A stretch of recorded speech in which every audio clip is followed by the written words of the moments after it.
So this show is about David Berkowitz or Son of Sam, and so it starts off like just explaining what happens, and obviously it takes a very long time for the NYPD to figure out who this guy is, and he's able to kill a lot of people.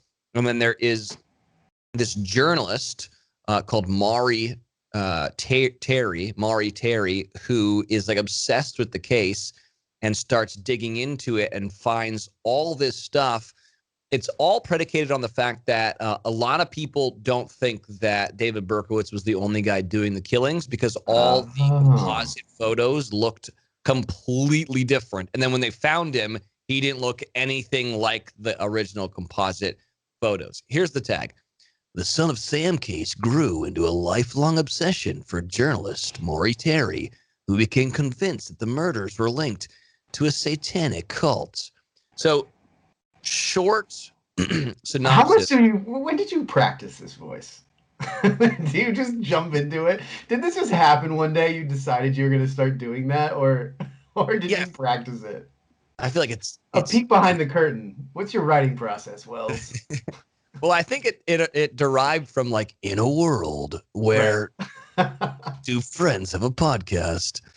I think that's where it came from. So when I started I don't know, fuck, dude. You don't know, like you didn't know me back when I had my radio shows, but my radio shows I created like a lot of different characters because my fucking radio station wouldn't hire other people to be on my show. So yeah, it was like just you, right? Just you on a morning show.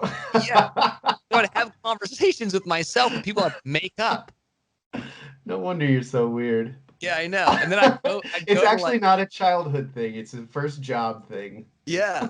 And then I would go to like host beer bands and bingo at Tin Roof on a Tuesday, and someone would be like, "Oh my God, I love so-and-so." And I'd be like, that person doesn't exist. I mean, what are you talking about? I heard them this morning. I mean, yeah, I made him up.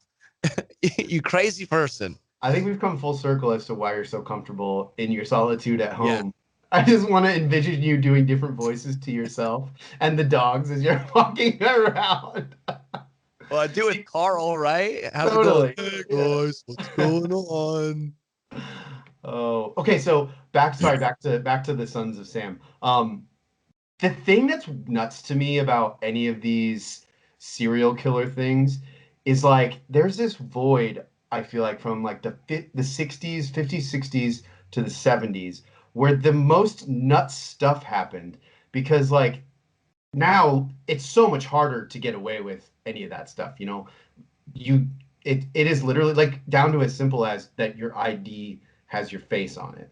Cause that's like, well, oh shoot, what's his name? I'm gonna screw it up, but the guy from like Oregon or Seattle or whatever that ended up like killing people in 7 different states because he would just go to a different state, go to the driver's license and be like, yeah, this is my name. Here's my birth certificate that he just made up. Like, you can't do that stuff anymore.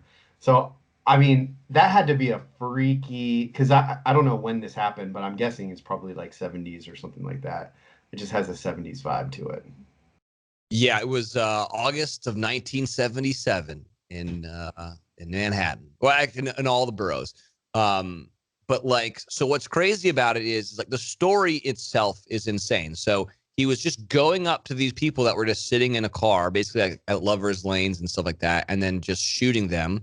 And then he started writing in like notes to the police officers and the news people, calling himself the Son of Sam, and that the Sam was a dog, and the dog was the 6,000-year-old entity telling him to go do all these murders. So, which is insane, right? And then what happens is they figure out who this guy is. Finally, they figure it out. It was something as simple as it was someone who got a parking ticket in the area of the murder that didn't live in that borough that night or something like that. And I want to ruin the whole thing, but they figure out who it is.